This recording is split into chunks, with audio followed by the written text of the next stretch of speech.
Voy a empezar mi devocional del día de hoy leyendo el Salmo 55 en el verso 12. Si un enemigo me insultara, yo lo podría soportar. Si un adversario me humillara, de él me podría yo esconder.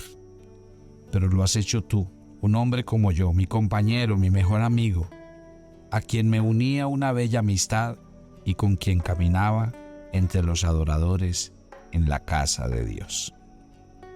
Buenos días, soy el pastor Carlos Ríos y este es nuestro devocional Maná, una aventura diaria con Dios. Vamos a mirar cómo desde el pesebre hasta la tumba hay una etapa en la vida de Jesús que fue dura. Como ser humano, como persona, experimentó que sus amigos, sus discípulos, los más cercanos a él, lo dejaran, lo abandonaran, lo negaran. En el camino de la salvación vamos a notar cómo hay muchas áreas de nuestra vida que sacan a relucir quiénes somos y nuestros puntos más débiles. Quiero que me acompañe a la historia de Mateo capítulo 26, del 69 hasta el 75. Y tomémonos un tiempo para imaginar la escena y meternos dentro de esta misma historia, como Mateo la cuenta. Mientras tanto, Pedro estaba sentado afuera en el patio y una criada se le acercó. «Tú también estabas con Jesús de Galilea», le dijo. Pero él lo negó delante de todos diciendo: «No sé de qué me estás hablando». Luego salió a la puerta, donde otra criada lo vio y dijo a los que estaban allí: «Este estaba con Jesús de Nazaret». Él lo volvió a negar, jurándoles: «A este hombre ni lo conozco». Poco después se acercaron a Pedro. Los que estaban allí le dijeron: «Seguramente que tú eres uno de ellos, se te nota por tu acento». Y comenzó a echarse maldiciones y les juró: «A ese hombre ni le conozco». En ese instante cantó un gallo. Entonces Pedro se acordó de lo que Jesús le había dicho: «Antes de que cante el gallo, me negarás 3 veces». Y saliendo de allí, lloró amargamente. Yo quiero que usted mire en este camino de la salvación lo que le tocó vivir a Jesús, aún con los más cercanos a él. ¿De qué nos habla esta salvación? Por un lado, Jesús está en peligro de muerte y sin embargo se mantiene firme ante las amenazas y ante las máximas autoridades del país. Por otro lado está Pedro, que corre el riesgo de pasar vergüenza y recibir una paliza, pero que cede ante el cuestionamiento de unas criadas. Por un lado está Jesús, puesto bajo juramento para hablar la verdad sobre sí mismo, y lo hace. Por otro lado está Pedro, que emite palabras de juicio, maldiciones, para negar la verdad acerca de sí mismo y de Jesús. Por un lado está Jesús, falsamente acusado de blasfemias, increíble por sí solo, el Hijo de Dios acusado de blasfemia. Pero por otro lado está Pedro, en realidad culpable de blasfemia ante la presencia del mismo Dios. De hecho, el texto no solamente dice que falsamente hizo un juramento tomando el nombre de Dios en vano para decir una mentira, sino que también dice que él comenzó a maldecir y a jurar. Es más, algunas traducciones de la Biblia dice que comenzó a echarse maldiciones. Pero Mateo solo dice que comenzó a maldecir. Y es perfectamente posible deducir que empezó a maldecir a Jesús, diciendo cosas como: «Juro por Dios que no conozco a este hombre, maldito sea». Qué terrible, ¿no? A este Pedro, que cuando una criada le reconoce amenazantemente, consigue escapar maldiciendo y jurando. Pero por otro lado, cuando Jesús lo mira, como nos lo cuenta Lucas, Pedro tan solo atina a esconderse en la oscuridad mientras el gallo todavía está cantando y que le recuerdan las palabras de Jesús. Mi querida familia de Maná, así que aquí está Pedro, Podríamos decir que esta mañana vamos a hablar del antihéroe de la historia, Pedro, el hombre que podía empuñar una espada en la oscuridad del huerto delante de un escuadrón de soldados unas pocas horas antes de que Jesús muriera. Sin embargo, en este evento se desvanece ante una criada a la luz de un fuego. Pedro, el hombre que podría transportar por sí solo una red entera llena de peces, sin embargo, se derrite de miedo ante algunas preguntas sospechosas. Pedro, el hombre que juró que moriría por Jesús y aún así, aquí jura que ni siquiera lo conoce.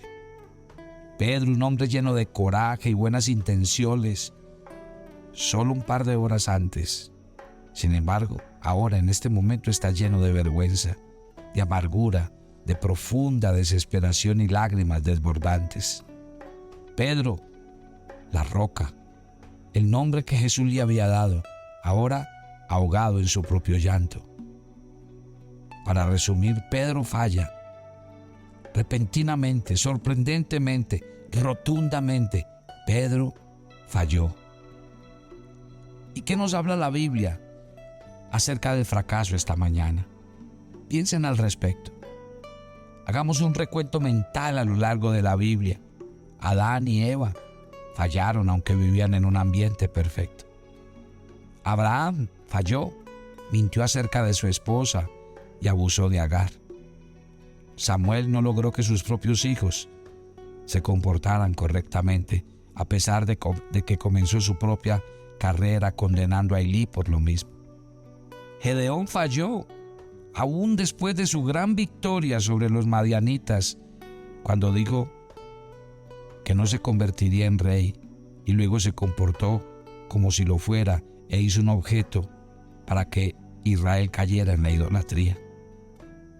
Moisés falló en el desierto y lo lamentó mucho.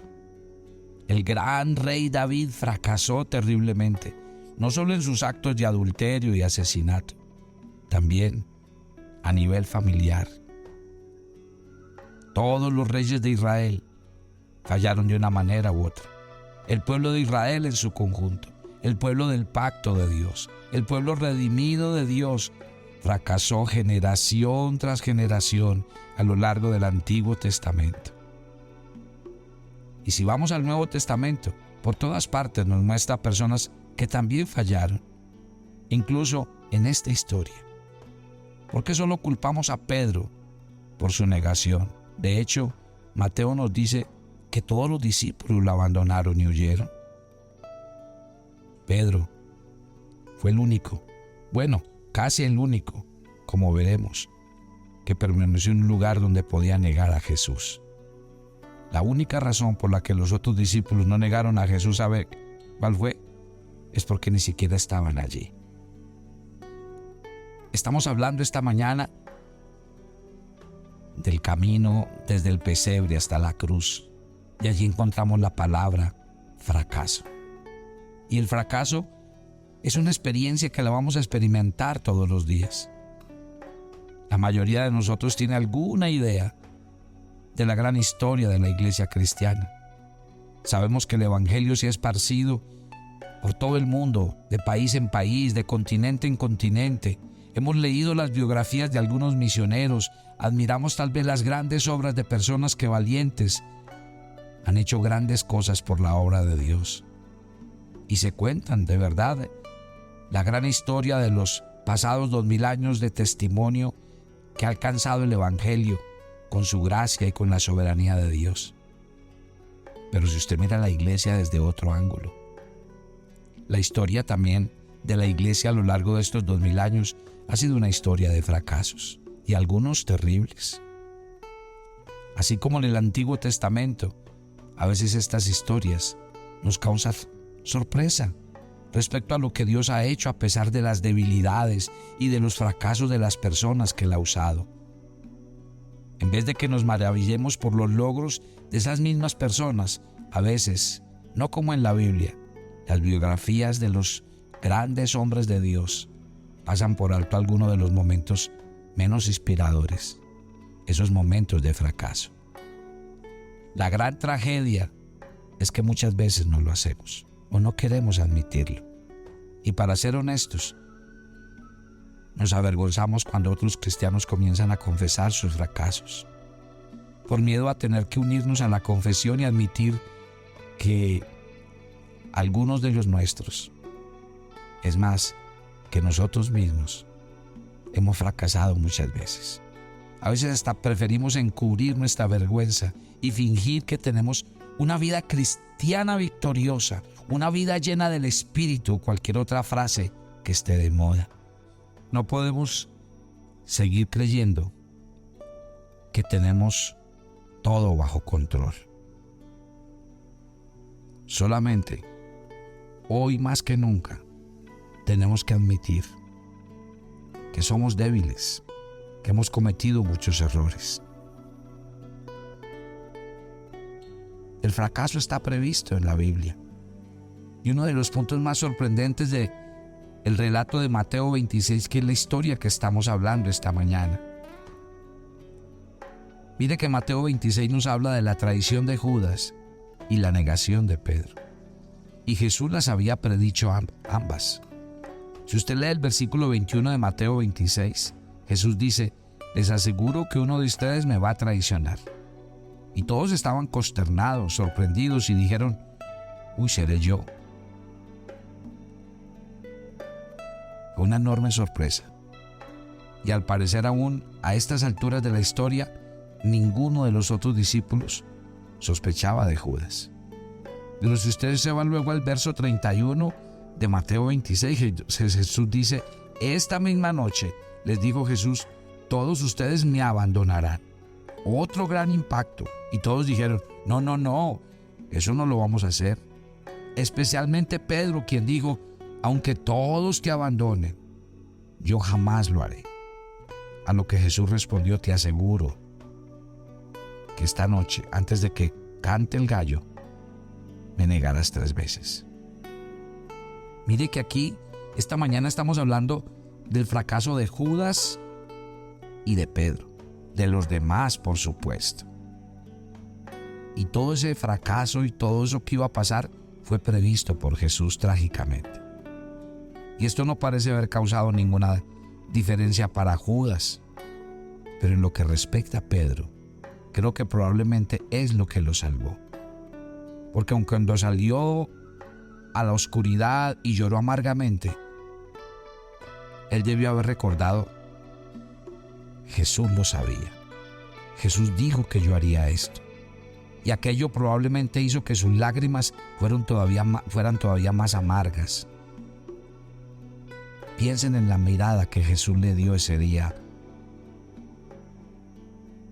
Eso me da a mí entender esta mañana que tal vez el fracaso para todos nosotros está previsto. Pero también hay una gran enseñanza en la lectura de hoy. Se puede confiar en Jesús en medio de todo esto. Y ello nos lleva a la última y tercera cosa que Pedro descubrió en esta historia. Pedro descubrió que no solo el fracaso es un hecho, no solo es algo previsto, el fracaso también recibe el perdón. ¿Sí me oyó, mi querido oyente? El fracaso recibe el perdón. Sin lugar a duda, las lágrimas de Pedro eran lágrimas reales, pero fueron también lágrimas de arrepentimiento, que en esta última instancia condujeron a la restauración de Pedro. ¿Y cómo sucedió esto?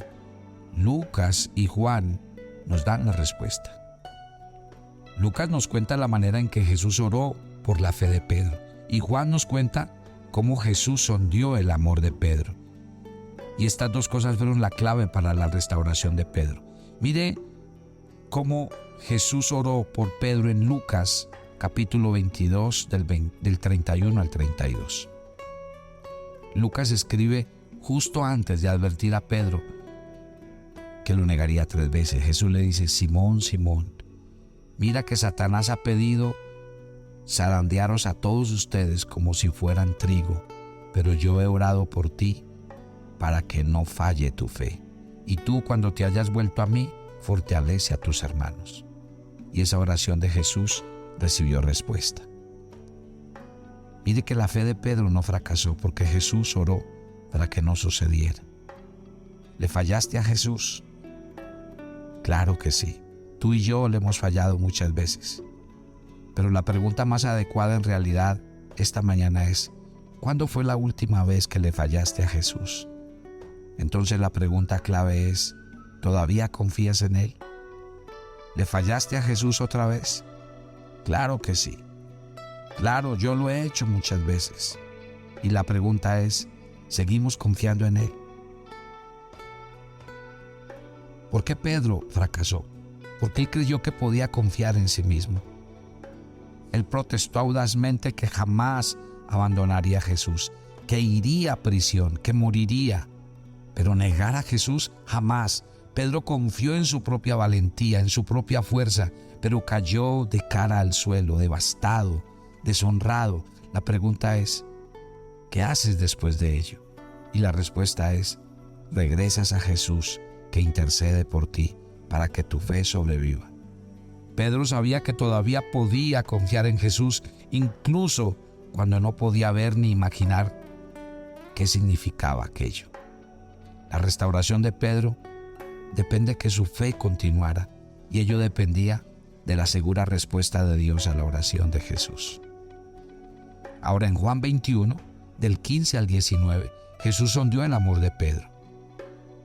Entonces aquí Jesús no solo oró por la fe de Pedro, oró en un segundo lugar sondeando el amor de Pedro. Y esto aparece en el Evangelio de Juan. Y es una historia muy familiar para nosotros, la conocemos bien. Jesús prepara el desayuno para sus discípulos después de su pesca y luego de otro milagro que involucra muchos peces. Entonces, luego que todos comieron y cada uno empezó a hacer cosas alrededor del lago, Jesús le hace esta pregunta 3 veces a Pedro, una y otra vez: Pedro, ¿me amas? Devolvámonos hasta Juan 18, porque aquí estamos en Juan 21, del 15 al 19, pero si usted se devuelve a Juan 18, acuérdese que los soldados acababan de arrestar a Jesús en el huerto y lo estaban llevando atado rumbo a la corte judía.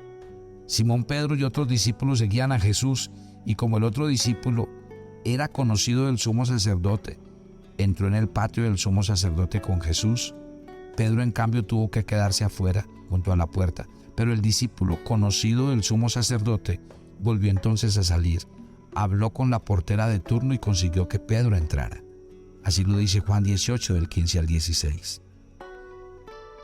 Cuando uno lee esta historia, está entendiendo que al otro discípulo que se refiere el texto es a Juan mismo, porque Juan siempre habla de él mismo como el otro discípulo. O sea que Juan se aseguró de que Pedro entrara al patio donde estaba Anás y Caifás, el sumo sacerdote. Juan vio y escuchó cuando Pedro maldijo y negó a Jesús. Juan estuvo presente cuando Pedro repudió a Jesús una y otra vez.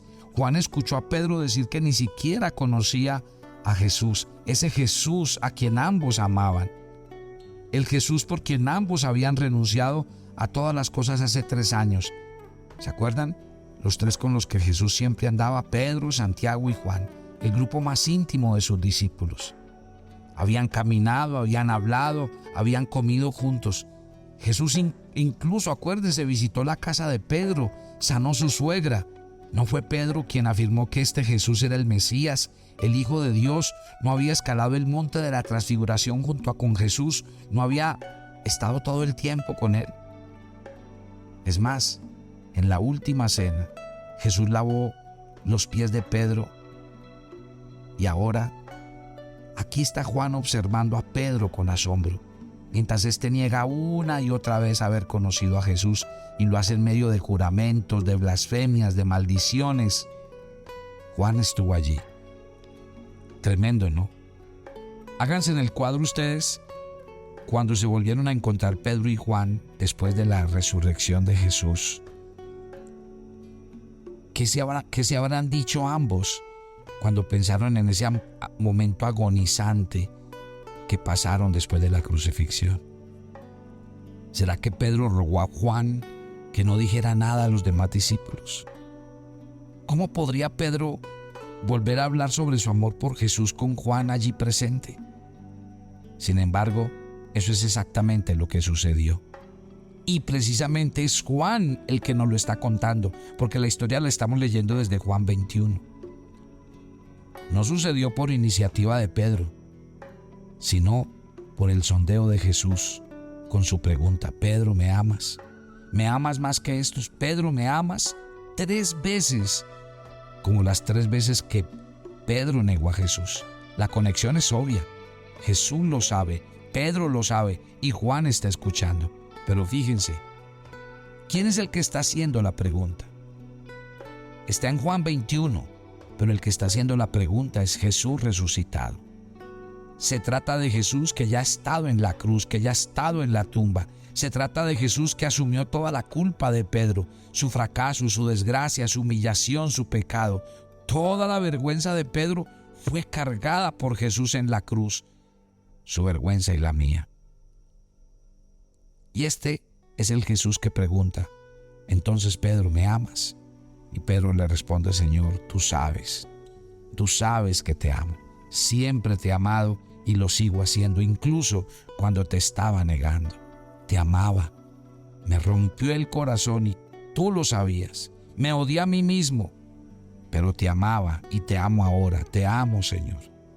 Y eso era lo que Juan necesitaba escuchar, porque si Jesús perdonó a Pedro, entonces él también debía hacerlo.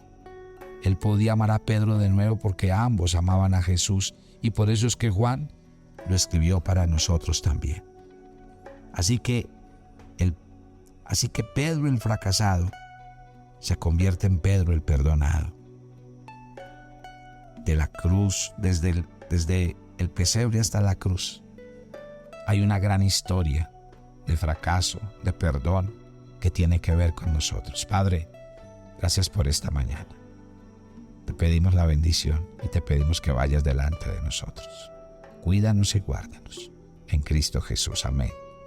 Y amén. Y yo los espero esta noche, 7 de la noche, hora Colombia, para que compartan con nosotros el devocional Maná en vivo y respondamos preguntas y hablemos de muchas cosas interesantes. Mañana los espero en nuestro viernes de oraciones Maná. Bendiciones para todos.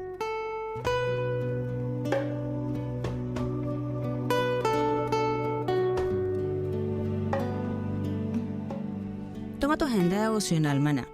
Hoy es el día 102 en nuestra agenda y el pasaje sugerido para la lectura en tu devocional personal el día de hoy es 2 de Tesalonicenses 2, del 13 al 17. Solo quienes permanecen y siguen aferrados a la fuente que es Cristo Jesús serán fortalecidos y confortados. Así que no desmayes, sino medita día y noche en la verdad de la palabra de Dios. Te invitamos ahora a que respondas las preguntas que encuentras en tu agenda que te llevarán a conocer cada vez más a Dios y crecer en tu vida espiritual. Y para confirmar tus respuestas, visita nuestra cuenta de Facebook Devocional Maná o nuestra página web devocionalmaná.com.